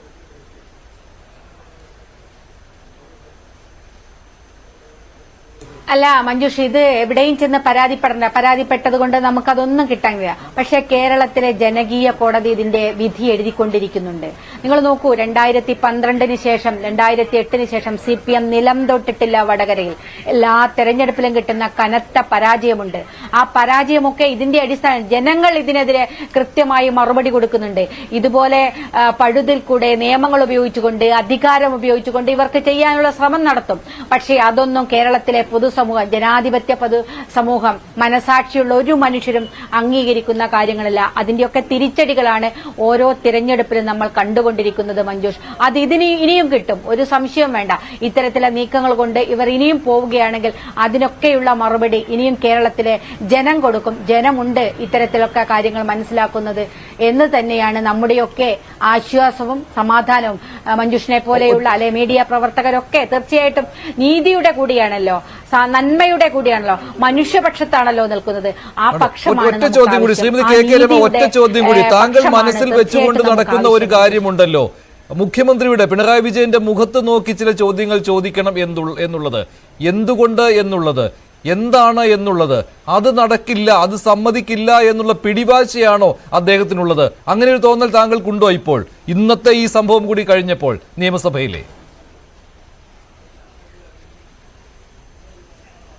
തീർച്ചയായിട്ടും മഞ്ജുഷ, അതൊരിക്കലും അനുവദിക്കില്ല, അതിലൊരു സംശയമല്ല. അതുകൊണ്ടാണ് ഇന്ന് മുഖ്യമന്ത്രി പറയേണ്ടത് സ്പീക്കർ പറയുന്ന ഒരു സാഹചര്യം, ബഹുമാനപ്പെട്ട സ്പീക്കർ പറയുന്ന ഒരു സാഹചര്യം ഉണ്ടായത്. അങ്ങനെ ഉണ്ടാവാൻ പാടില്ലാത്തതാണ്. ബഹുമാനപ്പെട്ട മുഖ്യമന്ത്രിക്ക് അത് പറയാം. അത് പറയാനുള്ള ധൈര്യം അദ്ദേഹത്തിനില്ല. നമ്മുടെ ചോദ്യങ്ങൾ എന്തായിരിക്കുമെന്ന് അവർക്ക് വളരെ കൃത്യമായിട്ട് അറിയാം. ആ ചോദ്യങ്ങളെ CPM ഭയക്കുന്നുണ്ട്, പാർട്ടി നേതൃത്വവും ഭരണ നേതൃത്വവും ഭയക്കുന്നുണ്ട്. ശരി ശ്രീമതി കെ രമ, താങ്കൾക്ക് മറ്റൊരു ചർച്ചയിൽ പോകേണ്ടതാണ്, എനിക്കറിയാം. നന്ദി ഇത്രയും നേരം പ്രൈം ഡിബേറ്റിൽ പങ്കെടുത്തതിന്. ശ്രീ നിജേഷ് അരവിന്ദ്, ഇതിപ്പോൾ നിയമസഭയിൽ ഇന്ന് നടന്നത് സ്പീക്കർ നേരിട്ട് ഇക്കാര്യത്തിൽ ഇടപെട്ട് അങ്ങനെ ഒരു തീരുമാനം സർക്കാരിന്റെ ഭാഗത്ത് നിന്ന് എടുത്തിട്ടില്ല എന്നുള്ള കാര്യമാണ്. ഈ കാര്യങ്ങൾ വെച്ച് നോക്കുമ്പോൾ അങ്ങനെ ഒരു തീരുമാനം സർക്കാരിന്റെ ഭാഗത്തു നിന്ന് ഉണ്ടായിട്ടില്ല. പക്ഷേ ഒരു കത്ത്, അതിന്റെ കാര്യത്തിൽ ഇപ്പോഴും വ്യക്തതയില്ല. 3/6/2024 തീയതിയിലെ ഞാൻ നേരത്തെ വായിച്ച നമ്പറിലുള്ള സർക്കാരിന്റെ കത്ത്, അത് ഈ central prison and correction home Kannur, അതായത് കണ്ണൂർ ജയിൽ, അവിടുത്തെ സൂപ്രണ്ട് സിറ്റി പോലീസ് കമ്മീഷണർക്ക് അയച്ച കത്തിലെ ഒരു സൂചകമായിട്ട് ആ കത്തിന്റെ റെഫറൻസും കൊടുത്തിട്ടുണ്ട്. ഇതൊക്കെ ദുരൂഹത ഉണ്ടാക്കുന്ന കാര്യങ്ങളാണ്. നിങ്ങൾ കുറച്ചുകൂടി ശക്തമായിട്ട് ഈ വിഷയം ഉന്നയിക്കേണ്ടതാണെന്ന് എനിക്ക് തോന്നുന്നു. ഇപ്പോൾ സതീശൻ പറയുന്നുണ്ട് ഇതിനകത്ത് ഏത് രീതിയിലെങ്കിലുള്ള ഇടപെടൽ ഇനി കൊടും ക്രിമിനലുകളെ വെളിയിലിറക്കാൻ സർക്കാർ നടത്തിയിട്ടുണ്ടെങ്കിൽ കേരളം ഇതുവരെ കാണാത്ത പ്രക്ഷോഭത്തിന് സാക്ഷ്യം വഹിക്കേണ്ടി വരുമെന്ന് സംസ്ഥാന സർക്കാരിനെതിരെ. അതൊക്കെ ശരി തന്നെയാണ്. പക്ഷേ ഇത്തരത്തിലുള്ള കുറേയേറെ കാര്യങ്ങൾ കൂടി നിങ്ങൾ കളക്ട് ചെയ്യേണ്ടതുണ്ട് എന്ന് തോന്നുകയാണ്. എന്തെല്ലാം പിൻവാതിൽ ഇടപാടുകൾ നടക്കുന്നു. ഈ പെരുമാറ്റച്ചട്ടം നിലനിന്ന സമയത്ത് പോലും ഇത്തരത്തിലുള്ള കാര്യങ്ങൾ ചെയ്തുകൊണ്ടിരിക്കുകയായിരുന്നു ഇവിടെ.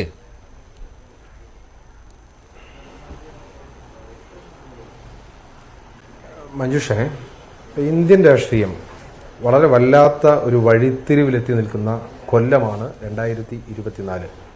നമ്മൾക്കറിയാം 10 വർഷക്കാലത്ത് നരേന്ദ്രമോദി ഭരണകൂടം ജനാധിപത്യത്തെ ചവിട്ടി മെതിച്ച് ഇല്ലാതാക്കാൻ ശ്രമിച്ചു. അതിന് ചുവട് പിടിച്ച് കേരളത്തിലെ പിണറായി വിജയൻ ഭരണകൂടം അതേപോലെ തന്നെ ജനാധിപത്യത്തെ ഇല്ലാതാക്കാൻ ശ്രമിച്ചു. നമ്മൾക്ക് നേരെ അറിയാം, ബിൽക്കിസ് ബാനു കേസിലെ പ്രതികൾ ബലാത്സംഗം ചെയ്ത് പെഞ്ചുകുട്ടി ഉൾപ്പെടെ ചുട്ട് കൊന്ന കേസിലെ പ്രതികളെ ഇതേപോലെ കഴിഞ്ഞ ഓഗസ്റ്റ് 15 വിട്ടയക്കുന്നു.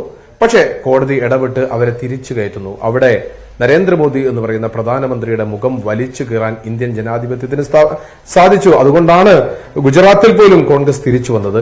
സമാനമായ ഒരവസ്ഥ കേരളത്തിനകത്തുണ്ടാകുന്നു. നമ്മൾ കഴിഞ്ഞ കുറെ ദിവസമായി ചർച്ച ചെയ്തുകൊണ്ടിരിക്കുന്നത്, പ്രത്യേകിച്ചും ജൂൺ മാസം 4-ന് ശേഷം ചർച്ച ചെയ്തുകൊണ്ടിരിക്കുന്ന ഒരേ ഒരു വിഷയം CPM-ന്റെ തെറ്റുതിരുത്തലാണ്. പിണറായി വിജയൻ ചരിത്രത്തിലാദ്യമായി കൊണ്ട് തിരുത്തണമെങ്കിൽ തിരുത്തും എന്ന് പറയുന്നു. ഗോവിന്ദ മാഷ് പറയുന്നു 5 ദിവസത്തെ യോഗം കൂടുന്നു. ഇടതുപക്ഷ മനസ്സുള്ള ആളുകളൊക്കെ കാത്തിരിക്കുകയായിരുന്നു CPM-ന്റെ ഭാഗത്തൊരു തിരുത്തൽ ഉണ്ടാകും. കഴിഞ്ഞ കുറെ കൊല്ലമായി അവർ ചെയ്തുകൊണ്ടിരിക്കുന്ന, അവർ കാട്ടിക്കൂട്ടിക്കൊണ്ടിരിക്കുന്ന ഈ ഒരുപാട് ജനാധിപത്യ വിരുദ്ധമായ പ്രവർത്തനങ്ങൾക്കൊരു തിരുത്തൽ ഉണ്ടാകും എന്നൊരു പ്രതീക്ഷ കൈപ്പത്തിക്ക് വോട്ട് ചെയ്ത കമ്മ്യൂണിസ്റ്റുകാർക്കുണ്ട്. കാരണം തിരുത്തലിന് വേണ്ടിയിട്ടാണ് അവർ വോട്ട് ചെയ്തത്, തിരുത്താൻ വേണ്ടിയിട്ടാണ് അവർ വോട്ട് ചെയ്തത്. നമ്മളൊക്കെ പ്രതീക്ഷിക്കുകയും ചെയ്തു. പക്ഷെ എന്താണ്, നമ്മൾ പണ്ടപ്പോഴോ പറഞ്ഞതുപോലെ എത്ര കൊല്ലം ഓടക്കുള്ളിട്ടാലും അത് നേരെയാവില്ല എന്ന് പറഞ്ഞതുപോലെ CPM വീണ്ടും ചെയ്തുകൊണ്ടിരിക്കുന്നത് എന്താ? ഈ നിഷ്ഠൂരമായ, നേരത്തെ ഇടതുപക്ഷ സഹയാത്രികൻ പറഞ്ഞ 2-3 വാക്കുകൾ, കൊടും ക്രിമിനൽ അദ്ദേഹം പറഞ്ഞതാ, നിഷ്ഠൂരമായ കൊലപാതകം അദ്ദേഹം പറഞ്ഞതാ. ഇതൊന്നും കേരളത്തിൽ എല്ലാവർക്കും അറിയുന്ന കാര്യമാണ്. TP ചന്ദ്രശേഖരൻ വധക്കേസിലെ പ്രതികൾ, ഇപ്പൊ പ്രത്യേകിച്ചും ഈ 3 പ്രതികൾ ആരൊക്കെയാ? അണ്ണൻ സിജിത്ത് ഈ കേസിൽ 1-ാം പ്രതിയാ. രണ്ടാമത്തെ TK രജീഷ്. നമ്മൾ പരിശോധിക്കുക, TK രജീഷ് എന്ന് പറയുന്ന ആ കൊടും ക്രിമിനലിന്റെ പണി എന്താ? അദ്ദേഹം മഹാരാഷ്ട്രയിൽ ജോലി ചെയ്യുന്നു. എന്നിട്ട് CPM ഇവിടെ തീരുമാനിക്കുന്ന കൊലപാതകങ്ങൾക്ക് വേണ്ടി ഫ്ലൈറ്റിൽ ഇവിടെ വന്ന് കൊലപാതകം നടത്തി അതേ ഫ്ലൈറ്റ് തിരിച്ചു പോകുന്നു. നമ്മൾക്കറിയാം അന്നത്തെ തിരുവഞ്ചൂരിന്റെ നേതൃത്വത്തിലുള്ള ഭരണ സംവിധാനം, ഷൗക്കത്ത് അലിയെ പോലെയുള്ള, ജോസി ചെറിയാനെ പോലെയുള്ള, സന്തോഷിനെ പോലെയുള്ള വിദഗ്ധരായ പോലീസ് ഉദ്യോഗസ്ഥന്മാർ അതിസാഹസികമായി മഹാരാഷ്ട്രയിൽ നിന്നും കിലോമീറ്ററുകൾക്കപ്പുറത്തുള്ള കരിമ്പിൻ കാട്ടിൽ ഒളിച്ചിരുന്ന ഈ ചങ്ങാതിയെ പിടിച്ചു കൊണ്ടുവന്ന് നിയമത്തിന്റെ കീഴിലാക്കിയതാ.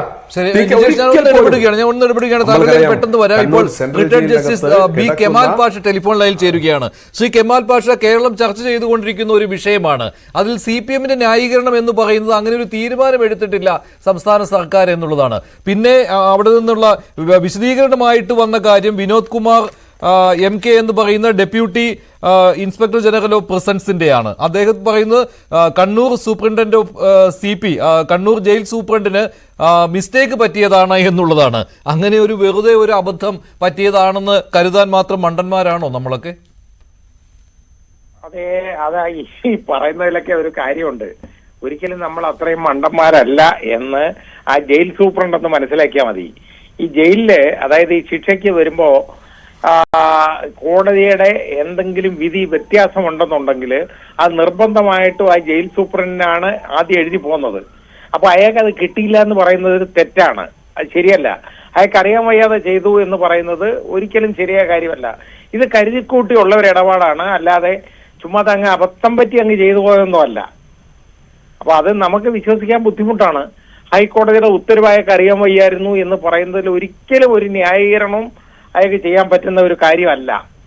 അപ്പൊ അത് നമ്മൾ ഒരിക്കലും നമുക്ക് വിശ്വസിക്കാൻ പറ്റുന്ന ഒരു കാര്യമല്ല. അതുകൊണ്ടത് കരുതിക്കൂട്ടിയുള്ള ഒരു കാര്യമാണ് എന്നാണ് എനിക്ക് മനസ്സിലായിട്ടുള്ളത്. പക്ഷെ ഇത് നടക്കാത്ത ഒരു കാര്യമാണെന്നും അറിയാമല്ലോ, ഇല്ല? ഇപ്പോൾ ഈ അതെ, നടക്കാത്ത കാര്യമാണെന്ന് ആർക്കറിയാം? അയാൾക്കും അറിയാം. പക്ഷെ ഇതങ്ങ് അനങ്ങാതെ ആരും തർക്കിച്ചില്ലെങ്കിൽ നടക്കത്തില്ലേ? ഇപ്പൊ ഞാൻ ചോദിക്കട്ടെ, ഇതിപ്പോ മാധ്യമങ്ങൾ വെളിയിലേക്ക് ഇത് കൊണ്ടുവന്നില്ല എന്നിരിക്കട്ടെ, ഇതങ്ങ് നടന്നു പോകും. ഒരു കാഷ്വൽ ആയിട്ടുള്ള ഒരു കാര്യമാണ്. ആരും ഒന്നും പറഞ്ഞില്ല, പരാതി ഒന്നുമില്ല, റെഡിയായി അങ്ങ് പോവും. അത് തന്നെ കാര്യം. പക്ഷെ ഇവർക്ക് ഒരു കാര്യമുണ്ട്. ഈ CPM-നെ സംബന്ധിച്ചിടത്തോളം അവർക്ക് ഈ അണികളെ ബോധ്യപ്പെടുത്താൻ പറ്റും. നിങ്ങൾക്ക് വേണ്ടി ഞങ്ങൾ ഏതറ്റം വരെ പോവും. ഏതറ്റമെന്ന് ചോദിച്ചാൽ അവർക്കേ അറിയാവുള്ളൂ അറ്റം എന്ന് ബോധ്യപ്പെടുത്താൻ പറ്റും. അതാണ് അതിന്റെ കാര്യം. അല്ലാതെ വേറെ ഒന്നും അതിനകത്ത് കാര്യമൊന്നുമില്ല. പക്ഷെ ഇതിങ്ങനെ ഇത്തരം ഒരു കാര്യം ആവർത്തിച്ചു കൂടാ എന്നുള്ളതല്ലേ ശ്രീ കമാൽ പാഷ? ഇത് പൊതുസമൂഹത്തിനെ കളിയാക്കുന്ന ഒരു രീതിയായി പോയില്ലേ? അതൊരു ജയിൽ സൂപ്രണ്ട് അവിടെ ഇരുന്ന് പോലീസിനൊരു റിപ്പോർട്ട് ആവശ്യപ്പെടുന്നു, ഈ പറയുന്ന പ്രതികളെ ഇല്ലേ ശിക്ഷാ ഇളവ് നൽകുന്നതിനുള്ള റിപ്പോർട്ട് തരാനായിട്ട്. അതെ, അത് വെളിയിൽ വന്നു കഴിഞ്ഞപ്പോൾ പോലീസ് പറയുകയാണ് ഈ 3 പേരുടെ പേര് ഇതിൽ ഇടം പിടിച്ചത് അത് തെറ്റായി പോയി, അങ്ങനെ വരാൻ പാടില്ലായിരുന്നു, ഒരു മിസ്റ്റേക്ക് പറ്റിയതാണ് എന്ന്. അവിടെ വെച്ച് നിർത്താൻ പറ്റുന്ന അവിടെ വെച്ച് നിർത്തിക്കൊണ്ടല്ലോ. അതല്ലേ ഞാൻ പറഞ്ഞേ, ഇത് ആരും ശ്രദ്ധിക്കുന്നില്ല, കുഴപ്പമൊന്നുമില്ല എന്ന് കണ്ടു കഴിഞ്ഞാൽ ഒരു ടെസ്റ്റ് ഡോസ് അടിക്കുന്നു നമ്മൾ പറയത്തില്ലേ, അത് തന്നെ ഇവിടെ പറഞ്ഞേക്കുന്നേ. ഈ ടെസ്റ്റ് ഡോസ് അടിച്ചേക്കുന്നതാണ്. അതായത് ഇപ്പൊ ആരും ഒന്നും നോക്കുന്നില്ല, ഒരു കുഴപ്പമില്ല എന്ന് കണ്ടു കഴിഞ്ഞാൽ പിന്നെ ഈസി ആയിട്ട് നമുക്കിതങ്ങ് ചെയ്താൽ പോരെ, ഒരു കുഴപ്പമില്ല അങ്ങ് ചെയ്തു പോവാം എന്ന് അത് തന്നെയാണ് ഇവിടെ നടന്നേക്കുന്നത്, അല്ലാതെ വേറൊന്നുമല്ല. അല്ല, അങ്ങനെയാണ്. പക്ഷെ ഗുരുതരമായ വീഴ്ച ഇവിടെ സംഭവിച്ചിട്ടുണ്ട്. അതിന് സംശയം എന്താ? യഥാർത്ഥത്തില് ഈ ജയിൽ സൂപ്രണ്ടേ ഉണ്ടല്ലോ, അയാൾക്കെതിരെ ഹൈക്കോടതിക്ക് ആർജോ ഉണ്ടെങ്കിലേ ഞാൻ പറയുന്നത്, ഞാൻ കാര്യമായിട്ട് പറയാണ്, അയാൾക്കെതിരെ യഥാർത്ഥത്തില് കണ്ടംപ്റ്റ് ഓഫ് കോർട്ട്സ് ആക്ട് അനുസരിച്ച് നിയമ നടപടി സ്വീകരിക്കണം. കണ്ടംപ്റ്റ് ആണ് ഇത്, ഗ്രോസ് കണ്ടംപ്റ്റ്. അതാണ് നടത്തിയേക്കുന്നത് ഇവിടെ. പക്ഷെ ഇക്കാര്യത്തിൽ ഒരു വിശദീകരണം സർക്കാരിനും നൽകാമല്ലോ, അല്ലേ? അല്ലെങ്കിൽ അപ്പൊ സർക്കാർ എന്ന് പറഞ്ഞ ആരാണ് നമുക്കറിഞ്ഞൂടെ? സർക്കാർ എന്ന് പറഞ്ഞ ആളുകളല്ലേ ഈ പറയുന്ന ആ മനുഷ്യനെ കൊന്നേക്കുന്നത്. അപ്പൊ പിന്നെ നമുക്കെന്താ വേറെ പറയാനുള്ളത്? അപ്പോൾ നമുക്ക് ആർക്കും വിശ്വസിക്കാൻ പറ്റുന്ന ഒരു കാര്യമല്ല, ഒട്ടും വിശ്വസനീയമായ ഒരു കാര്യമല്ല ഇവിടെ സംഭവിച്ചിരിക്കുന്നത്. എന്ത് ന്യായീകരണം പറഞ്ഞാലും അതെ, ഒരിക്കലും നമുക്ക് നമ്മുടെ ഇമാജിനേഷനിൽ പോലും കൊണ്ടുവരാൻ പറ്റുന്ന ഒരു കാര്യമല്ല ഈ നടന്നേക്കുന്നത്. ശരി, നന്ദി ശ്രീ ബി കമാൽ പാഷ. ഒരുപാട് ന്യായീകരണങ്ങൾ വരുന്നുണ്ട്, അതുകൊണ്ടാണ് താങ്കളുടെ ഇതിന്റെ ന്യായീകരണങ്ങൾ ഇതൊക്കെ തന്നെയാണ്. ശരി, യഥാസ്ഥിതി മനസ്സിലാക്കുന്നതിന് വേണ്ടി ചോദിച്ചത്. ശ്രീ നിജേഷ് അരവിന്ദ്, താങ്കൾ തുടർന്നോളൂ. ആർക്കും ന്യായീകരിക്കാൻ പറ്റാത്ത കാര്യമെന്നാണ് ജസ്റ്റിസ് ബി കമാൽ പാഷയും ഇതിനെക്കുറിച്ച് പറയുന്നത്.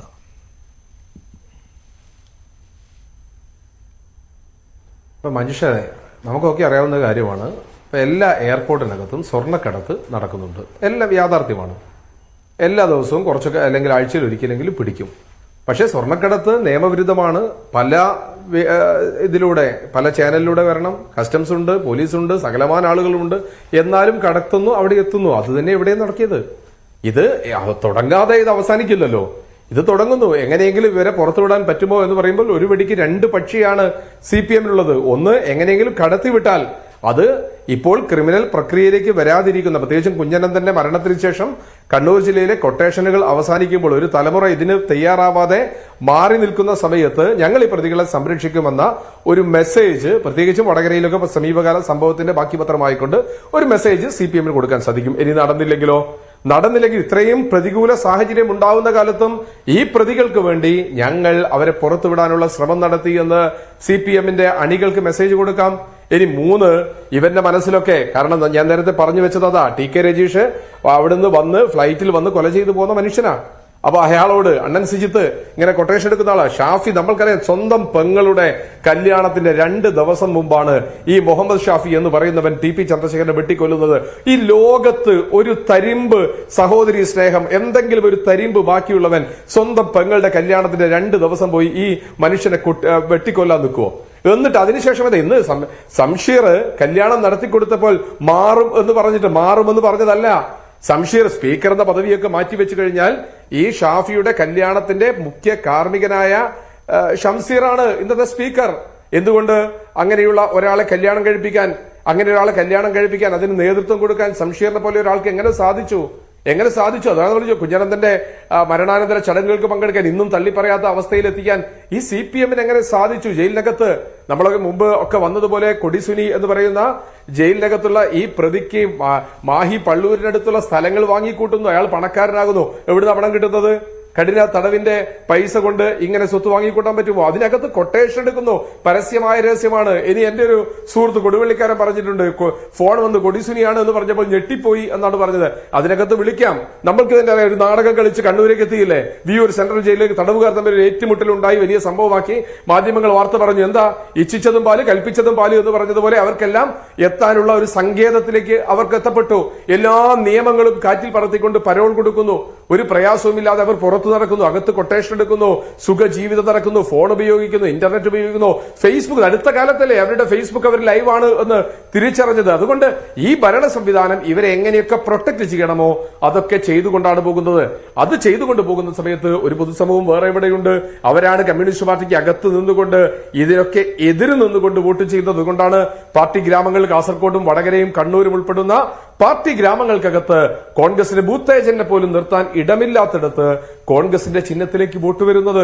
അതുകൊണ്ടാണ് തിരുത്തും എന്ന് പറയുന്നത്. ആ തിരുത്ത് ഇങ്ങനെയല്ലായിരുന്നു വേണ്ടത്. നിയമസഭയിൽ ഒളിച്ചോടുന്ന ഒരു മുഖ്യമന്ത്രി നമ്മൾ എന്തൊക്കെ പറഞ്ഞ് പ്രചരിപ്പിച്ചിട്ടുണ്ട്. ഇരട്ടച്ചങ്കൻ, ഊരിപ്പിടിച്ച വാളുകൾക്കിടയിലൂടെ അഭ്യാസം കളിച്ചു വന്ന ഒരു മുഖ്യൻ, ഒരിക്കലും മാറാത്ത മുഖ്യൻ എന്നൊക്കെ പറയുമ്പോൾ നിയമസഭയ്ക്കകത്ത് കേവലം 40 പേരുടെ ചോദ്യത്തിന് മറുപടി പറയാൻ സാധിക്കാത്ത കെ രമ എന്ന് പറയുന്ന പഴയകാല സഖാവിന്റെ മാധവേട്ടന്റെ മകളുടെ പഴയ SFI നേതാവിന്റെ ജനിച്ച് വീണത് മുതൽ പാർട്ടിക്കകത്തേക്ക് കാലുകുത്തിയ പഴയകാല സഖാവ് മാധവേട്ടന്റെ മകൾ കമ്മ്യൂണിസ്റ്റുകാരി ഒരു ചോദ്യം ചോദിക്കുമ്പോൾ അതിനെ നെഞ്ചുറപ്പോടുകൂടി കരളുറപ്പോടുകൂടി നേരിടാനുള്ള കരുത്ത് കമ്മ്യൂണിസ്റ്റുകാരന്, കമ്മ്യൂണിസ്റ്റ് മുഖ്യമന്ത്രിക്ക് ചോർന്നു പോകുന്നിടത്താണ് ശരിയാണ് ഡോക്ടർ ബി ജയരാജ്. ആ ചോദ്യം പ്രസക്തമാണ്. എത്ര കാലം നിയമസഭയിൽ സ്പീക്കറെ നോക്കി സംസാരിച്ചാൽ മതി, ശരിയാണ്.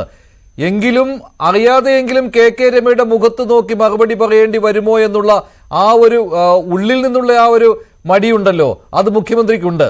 അതല്ലെങ്കിൽ ആർജവത്തോടെ മുഖ്യമന്ത്രിക്ക് പറയാമായിരുന്നു, ഒരു സംരക്ഷണവും നൽകിയിട്ടില്ല, ഒരണ്ണൻ സിരിത്തിനും നൽകിയിട്ടില്ല, ഒരു മുഹമ്മദ് ഷാഫിക്കും നൽകിയിട്ടില്ല, ഒരു TK രജീഷിനും നൽകിയിട്ടില്ല, ഇനിയൊട്ട് കൊടിസുനിക്കും നൽകുകയില്ല, കിർമാണി മനോജിനും നൽകുകയില്ല എന്നൊക്കെ മുഖ്യമന്ത്രിക്ക് പറയാമായിരുന്നു. എന്തുകൊണ്ട് മുഖ്യമന്ത്രി അത് നൽകിയില്ല എന്ന ചോദ്യമാണ് ചോദിക്കുന്നത്. അതിനുള്ള മറുപടി മുഖ്യമന്ത്രി പറഞ്ഞേ തീരൂ. പിന്നെ ഞാൻ നേരത്തെ പറഞ്ഞ പോലെ സ്പീക്കർക്ക് ഇങ്ങനെ മറച്ചു പിടിക്കാം പ്രതിപക്ഷത്തെ, പക്ഷേ ഷംസീറിന് അത് സാധിക്കുകയില്ല. മുഹമ്മദ് ഷാഫിയുമായുള്ള ബന്ധം അറിയാവുന്നതാണ്, ഈ പൊതുസമൂഹത്തിന് അറിയാവുന്നതാണ് ഷംസീറിന്റെ ബന്ധം. നേരത്തെ ഇപ്പൊ ഒരു വിവാഹത്തിന് പങ്കെടുത്തെന്ന് പറഞ്ഞിട്ട് ഒരാളുമായിട്ട് ബന്ധമുണ്ടെന്നൊന്നും നമുക്ക് സ്ഥാപിക്കാൻ പറ്റില്ല. ഇപ്പൊ കാസർഗോഡ് തന്നെ പെരിയയിലെ അവിടെ പോയപ്പോൾ പൊതുപ്രവർത്തനം എന്നുള്ള രീതിയിൽ പല ആളുകളുടെ കല്യാണങ്ങൾക്കൊക്കെ പങ്കെടുക്കേണ്ടിയൊക്കെ വരും. അതൊരു കൊലക്കേസിലെ പ്രതിയായിരിക്കാം, അല്ലെങ്കിൽ ഒരു കൊലക്കേസിൽ ഉൾപ്പെട്ട വ്യക്തിയായിരിക്കാം എന്നൊക്കെ ഉള്ളത് പൊതുപ്രവർത്തനം പറ്റൂ.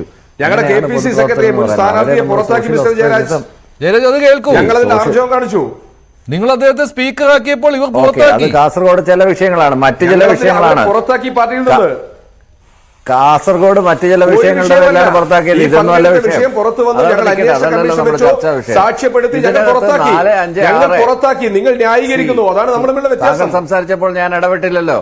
താങ്കൾ സംസാരിച്ചപ്പോൾ ഞാൻ ഇടപെട്ടില്ലല്ലോ. താങ്കൾ പുറത്താക്കിയിട്ടുണ്ടാവും. അതിന് വേറെ വിഷയങ്ങളുണ്ട്. കാസർഗോഡ് കോൺഗ്രസിനകത്ത് നടക്കുന്ന വേറെ പ്രശ്നങ്ങളെ കുറിച്ചൊന്നും പറയാനല്ലല്ലോ നമ്മൾ ഇവിടെ ഇരിക്കുന്നത്.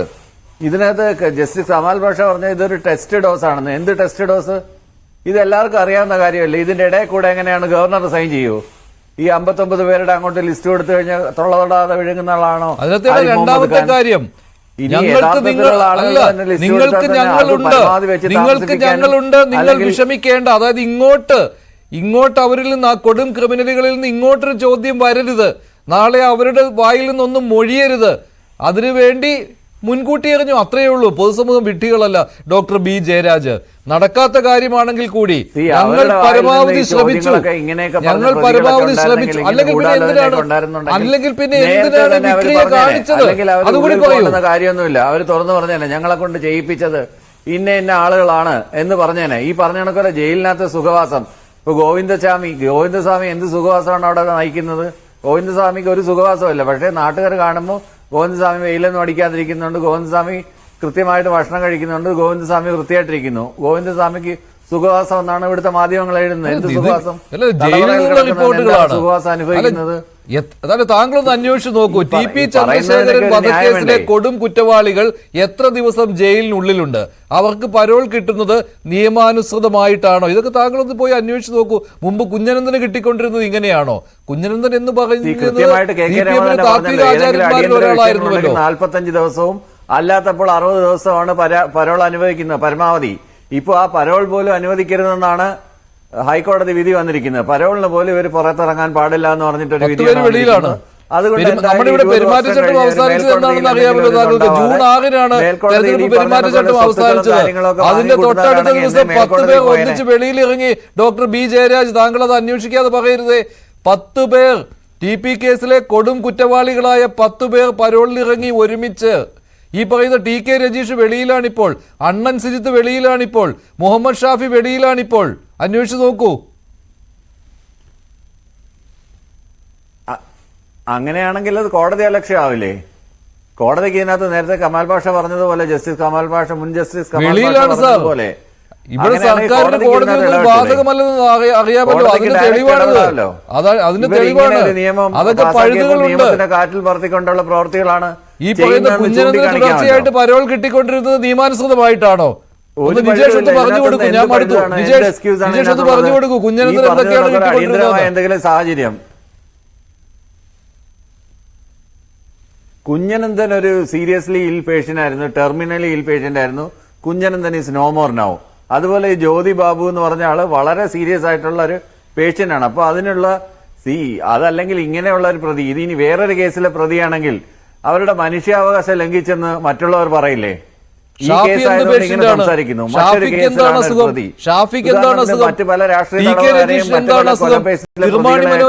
നമ്മള് ഇത് കൊടുക്കാറുണ്ടല്ലോ. അല്ലെങ്കിൽ ജയിലിനകത്ത് കിടന്ന് മരിച്ചാൽ അതിനകത്തിട്ട് കൊല്ലിച്ചെന്ന് പറയില്ലേ? അതിനകത്തിട്ട് കൊല്ലിച്ചു, ഇയാൾ തുറന്നു പറയാതിരിക്കാൻ വേണ്ടി അതിനകത്ത് വെച്ച് മർഡർ ചെയ്തു എന്നായിരിക്കും ആരോപണം കൊണ്ടുവരാൻ പോകുന്നത്.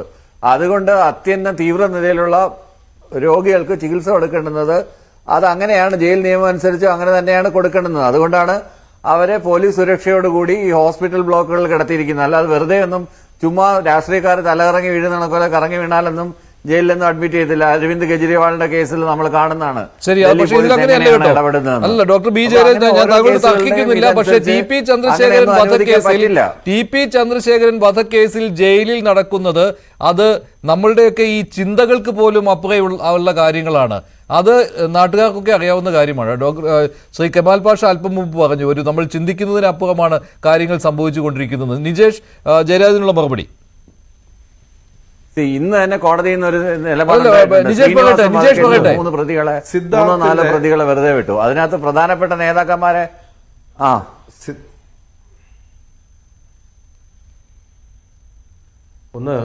അതും ഇതും കൂടെ കൂട്ടിക്കുഴയ്ക്കാതെ നമ്മൾ പ്രധാനമായിട്ട് ഒരു ചർച്ച ചെയ്തുകൊണ്ടിരിക്കുകയല്ലേ. ഇന്നത്തെ ഒരു കേസ് വെറുതെ വിട്ടതാണ്. അവര് അങ്ങനെ വെറുതെ വിടാൻ പാടുണ്ടോ? വളരെ നിഷ്ഠൂരമായ ഒരു കൊലപാതകമായിരുന്നില്ലേ അത്? എന്തുകൊണ്ടാണ് അത് ചെയ്തത്? അന്ന് മൂന്ന് പോലീസ് ഉദ്യോഗസ്ഥരെ സസ്പെൻഡ് ചെയ്യാൻ ഒരു ദിവസം വേണ്ടി വന്നിരുന്നില്ല കേരള ഗവൺമെന്റ്. ഞാൻ അതാ പറഞ്ഞത്. 3 ആളുകളെ ഒറ്റയടിക്ക് സസ്പെൻഡ് ചെയ്ത് ഓർമ്മയില്ലേ നിങ്ങൾക്ക്? എന്തേ നിങ്ങളിപ്പോ പറഞ്ഞ പ്രകാരം കുറ്റം ഇയാൾക്കാണ് എങ്കിൽ അദ്ദേഹത്തിന് എന്ത് നടപടിക്രമം വേണ്ടത്? ഒരു നടപടിക്രമം ആവശ്യമില്ല. കേരളത്തിനകത്ത് മുഖ്യമന്ത്രിയുമായി ബന്ധപ്പെട്ട് വാട്സപ്പ് മെസ്സേജ് അയച്ച 1000 പോലീസുകാരെ സസ്പെൻഡ് ചെയ്ത നാടാത്. അതുകൊണ്ട് അന്വേഷണത്തിന്റെ ആവശ്യമൊന്നുമില്ല. അത് ചെയ്യാൻ പറ്റില്ല. കാരണം എന്താണ്? സർക്കാർ പറയുന്ന പണിയാണ് ആരെടുത്തു കൊടുത്തത്? ഇവരെടുത്തു കൊടുത്തത്. അതുകൊണ്ടാണ് ഇത് ചെയ്യാത്തത്. ഞാൻ അത് സൂചിപ്പിക്കാൻ വേണ്ടിയിട്ടാണ് പറഞ്ഞത്. പരിയാരം മെഡിക്കൽ കോളേജിനകത്ത് ജയിൽ സെല്ലുണ്ടോ മിസ്റ്റർ ജയരാജ്? നിങ്ങൾ അന്വേഷിക്കേ. പരിയാരം ഗവൺമെന്റ് കോളേജിനകത്ത് ജയിൽ സെല്ലില്ല. പ്രതികളെ സൂക്ഷിക്കാൻ വേണ്ടിയിട്ട് ജയിലിന്റെ സെല്ലുകൾ കോഴിക്കോട് മെഡിക്കൽ കോളേജിനകത്തുണ്ട്. നിങ്ങളൊന്ന് പോയി നോക്ക്. കോഴിക്കോട്ട് മെഡിക്കൽ കോളേജിനകത്തുണ്ട്. കോഴിക്കോട്ടെ ജയിലിലെ ആളുകൾ കൊണ്ടുവരാം. കണ്ണൂർ ഗവൺമെന്റ് ആശുപത്രിക്കകത്തുണ്ട്. പരിയാരത്തെ സുഖ സൗകര്യങ്ങളോട് കൂടിയിട്ട് ജ്യോതി ബാബു താമസിക്കുന്നുണ്ടെങ്കിൽ അത് ഈ സർക്കാരിന്റേതാ. സർക്കാർ കൊടുത്ത പ്രിവിലേജ് ആണ് അവർക്ക്. ഒരു കാരണവശാലും പരോൾ കൊടുക്കാൻ പാടില്ല എന്നുള്ള ആളുകൾക്ക് ജൂൺ മാസം 6-ാം തീയതി പെരുമാറ്റച്ചട്ടം അങ്ങ് പിൻവലിക്കുന്ന സമയത്ത് അവർ പരോളിലിറങ്ങിയ വാർത്ത വെണ്ടയ്ക്കയിൽ എല്ലാ പത്രങ്ങളും നിരത്തി. അത് താങ്കൾ അറിഞ്ഞില്ല, ഇടതുപക്ഷ സഹയാത്രികനായ താങ്കൾ അറിഞ്ഞില്ല എന്നുള്ളത് വിശ്വസിക്കാൻ പ്രയാസമുണ്ട്. ഞങ്ങൾ ഇവിടെ പറയും, ഞാൻ വടകരയുമായി ബന്ധപ്പെട്ട വിഷയങ്ങളിൽ പലപ്പോഴും ടെലിവിഷൻ ചാനൽ ചർച്ചകൾക്ക് കഴിഞ്ഞ തെരഞ്ഞെടുപ്പിന് പോയതാ. TP എന്ന വാക്ക് ഒന്ന് ഉച്ചരിക്കുമ്പോഴേക്കും അവിടെ ബഹളം കൂട്ടാൻ വേണ്ടി മാത്രം കുറെ ആളുകളെ അണിനിരത്തിയിരുന്നു. ഏത് ചാനൽ ചർച്ചയിൽ പോയാലും TP എന്ന് പറയുമ്പോഴേക്കും അവർ ബഹളം തുടങ്ങും. ആ ബഹളത്തിനുള്ള മറുപടിയാണ് കൊടുത്തത് ജനം. ആ ബഹളം കൂട്ടിയവർക്കുള്ള മറുപടിയാണ് ഈ ജനം കൊടുത്തിരിക്കുന്നത്. അതുകൊണ്ട് ഞങ്ങൾ വിശ്വസിക്കുന്നത് ജനകീയ കോടതിയെ കൂടി തന്നെയാണ്. ഇതൊക്കെ ജനങ്ങളുടെ മുന്നിൽ തന്നെ ഉള്ള വിഷയങ്ങളാണത്. രാഷ്ട്രീയത്തിൽ ജയങ്ങളുണ്ടാവും, തോൽവികളുണ്ടാവും. അത് സ്വാഭാവികമാണ്. ജനം കൊടുത്ത മറുപടി അങ്ങനെയാണെങ്കിൽ കഴിഞ്ഞ തവണ 100 തവണ തന്ന് സീറ്റ് തന്ന് വിജയിപ്പിച്ചത് നിങ്ങൾക്ക് ജനം നൽകിയ മറുപടിയാണോ? അതിന് മുമ്പത്തെ തെരഞ്ഞെടുപ്പ് ജയിച്ചത് നിയമസഭാ തെരഞ്ഞെടുപ്പിൽ നിങ്ങൾക്ക് ജനം നൽകിയ മറുപടിയാണോ? അങ്ങനെയൊക്കെ വ്യാഖ്യാനിക്കേണ്ടി വരുമല്ലോ. അങ്ങനെയാണെങ്കിൽ ഒരു ലോക്സഭാ തെരഞ്ഞെടുപ്പ് കൊണ്ട് ജനങ്ങൾ അങ്ങ് മറുപടി നൽകിയെന്നൊന്നും പറഞ്ഞു പോലെ ഇവിടെ നടന്നിട്ടുള്ള കോലീബി സഖ്യത്തിനെ കുറിച്ച് എല്ലാവർക്കും വളരെ വ്യക്തമായിട്ട് അറിയാവുന്നത് എങ്ങനെയാണ് കമ്മ്യൂണൽ പാർട്ടീസിന്റെ വോട്ടുകൾ പോക്കറ്റിലാക്കിയത്. ഇവിടെ ഒരു CPM കാരനും ഒരു ഇടതുപക്ഷക്കാരനും കോൺഗ്രസിന് എന്തായാലും വോട്ട് ചെയ്തിട്ടില്ല. അങ്ങനെയൊന്നും വ്യാഖ്യാനിക്കാൻ താങ്കൾ ശ്രമിക്കുകയും വേണ്ട. ഇവിടെ വോട്ട് വാങ്ങിയിട്ടുള്ളത് ലീഗുകാരന്റെയും PFI കാരന്റെയും SDPI കാരന്റെയും അതുപോലെ കേരളത്തിൽ താമസമുണ്ടോ? ഇത് ഞാനല്ല പറഞ്ഞത്. അല്ല, ഞാനല്ല പറഞ്ഞത്. BJP-യിലേക്ക് വോട്ട് പോയി എന്നുള്ളത് CPM-ന്റെ പാർട്ടിക്കകത്ത് 5 ദിവസത്തെ ചർച്ചയുടെ ബാക്കി പത്രമാണ് മിസ്റ്റർ. ഞങ്ങൾ എങ്ങനെ വടകരയിൽ 1,15,000 വോട്ടും ജയിച്ചു മിസ്റ്റർ? എങ്ങനെ ഞങ്ങൾ കോഴിക്കോട് 1,40,000 വോട്ട് ജയിച്ചു മിസ്റ്റർ? ഞങ്ങൾ എങ്ങനെ 1,00,000-ലധികം വോട്ടുകൾക്ക് കാസർഗോഡ് ജയിച്ചു മിസ്റ്റർ? BJP-യുടെ വോട്ട്, കോൺഗ്രസിന്റെ വോട്ട്, കമ്മ്യൂണിസ്റ്റ് പാർട്ടിയുടെ വോട്ട് എവിടെ പോയി മിസ്റ്റർ? ഇതൊന്നും താങ്കൾക്ക് വിശ്വസിക്കാൻ പ്രയാസമുണ്ടെങ്കിൽ അത് പറ. കേരളത്തിലെ യാഥാർത്ഥ്യം നിങ്ങൾ മനസ്സിലാക്കുക. കേരളത്തിലെ യാഥാർത്ഥ്യം നിങ്ങൾ മനസ്സിലാക്കുക. നിങ്ങളുടെ വോട്ട്, ഞങ്ങളിപ്പോ കമ്മ്യൂണിസ്റ്റുകാരെ, ഞങ്ങൾ 3 തരം കമ്മ്യൂണിസ്റ്റുകാരെയാണ് മിസ്റ്റർ ജയരാജ് കാണുന്നത്. 3 തരം കമ്മ്യൂണിസ്റ്റുകാരുണ്ട്. കേരളത്തിലെ പ്രബുദ്ധരായ ജനം കോൺഗ്രസിന്റെ ഇരട്ടത്താപ്പ് വളരെ വ്യക്തമായിട്ട് മനസ്സിലാക്കുന്നുണ്ട്. ഇനി രാഹുൽ ഗാന്ധി അല്ല, ഇനി പ്രിയങ്ക ഗാന്ധിയുടെ കൊണ്ടൊന്ന് മത്സരിപ്പിച്ചാൽ ഈ തെരഞ്ഞെടുപ്പ് ഒരു കാര്യം ചെയ്യൂ. നിങ്ങൾ ഇനിയുണ്ടല്ലോ ആ കുടുംബത്തിലെ ആളുകൾ, അവരെ എല്ലാം കൊണ്ട് നിയമസഭയിലേക്ക് മത്സരിപ്പിക്കൂ. നിങ്ങൾക്കൊരു മാർഗമുണ്ട്. നിങ്ങൾക്ക് നേതാക്കന്മാരില്ലാത്തതുകൊണ്ട് പ്രിയങ്ക ഗാന്ധിയുടെ മക്കളെ കൊണ്ടുവന്ന് മത്സരിപ്പിക്കും. ഇവിടെ നിയമസഭയിലേക്ക് കൊണ്ടുപോകും.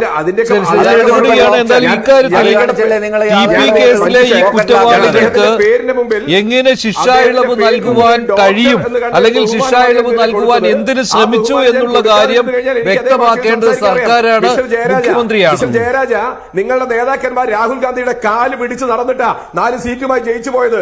മനസ്സിലായോ നിങ്ങൾക്ക്? തമിഴ്നാട്ടിലെ 2ഉം അങ്ങ് എന്ത് കാല് പിടിച്ചത്, എന്ത് വിവരക്കേടാ താങ്കൾ പറയുന്നത്? കുറെ നാളുകൊണ്ട് പറയുന്നുണ്ടല്ലോ ഒരു നാഷണൽ അലയൻസ് ഉണ്ടാകുമ്പോൾ പല ഭാഗത്തും അങ്ങോട്ടും ഇങ്ങോട്ടും വിട്ടുവീഴ്ചകൾ ചെയ്യും. അങ്ങനെയാണെങ്കിൽ സമാജ്വാദി പാർട്ടി നേതാവിന്റെ അഖിലേഷ് യാദവിന്റെ കാല് പിടിച്ചിട്ടാണോ രാഹുൽ ഗാന്ധി ഇവിടെ ജയിച്ചത്? ഇവിടെ വന്ന് കാല് പിടിച്ചിട്ടാണോ ജയിച്ചത്? കാല് പിടിച്ചിട്ടൊക്കെ എന്നിട്ട് പ്രധാനപ്പെട്ട നയപരമായ തീരുമാനങ്ങൾ എടുക്കുന്ന ഒരുമിച്ചിരുന്നാണ്. എന്നിട്ട് കാല് പിടിച്ചെന്നൊക്കെ പറയുന്ന ഒരുമാതിരി വാട്സ്ആപ്പ് മെസ്സേജിൽ വരുന്ന കോൺഗ്രസുകാർ വാട്സ്ആപ്പ് മെസ്സേജ് അയക്കുന്ന സാധനങ്ങൾ എടുത്തുകൊണ്ടാണ് TV ചർച്ച വിളമ്പാൻ പോലെ. ഇതൊക്കെ മഹാമോശമാണ്, നാണക്കേടാണ്. ഇതൊക്കെ കാല് പിടിച്ചെന്നൊക്കെ പറയാം. ഇത് ആരെടുത്താ താങ്കൾ പറയുന്നത്? ഇത് ഏത് സമൂഹത്തിനെടുത്താ താങ്കൾ സംസാരിക്കുന്നത്? പ്രതികൾക്ക് പരോള് കിട്ടിയെന്നറിയാത്ത, എങ്ങനെ ജയിൽ സെല്ലിലൊക്കെ താളുണ്ട് എന്നറിയാത്ത, താങ്കളൊക്കെ പിടിച്ച് ഭയങ്കര ധാരണയാണ്. ശരി, ഞാൻ അവസാനിപ്പിക്കുകയാണ്. നന്ദി. ശരി, നന്ദി ശ്രീ ഡോക്ടർ ബി ജയരാജ്. എന്റെ ധാരണയൊന്നും താങ്കൾ പഠിപ്പിക്കേണ്ട. KK Rama, justice B Kemal Pasha prime ഡിബേറ്റിൽ പങ്കെടുത്തു. ഇന്നത്തെ പ്രൈം ഡിബേറ്റിലെ ചോദ്യം ഇതായിരുന്നു: KK രമയുടെ ചോദ്യങ്ങളിൽ നിന്ന് മുഖ്യമന്ത്രിയെ രക്ഷിക്കാനുള്ള നീക്കമോ ഇന്ന് നിയമസഭയിൽ കണ്ടത്? അതെ എന്ന് 89% പ്രേക്ഷകർ, അല്ല എന്ന് 8%.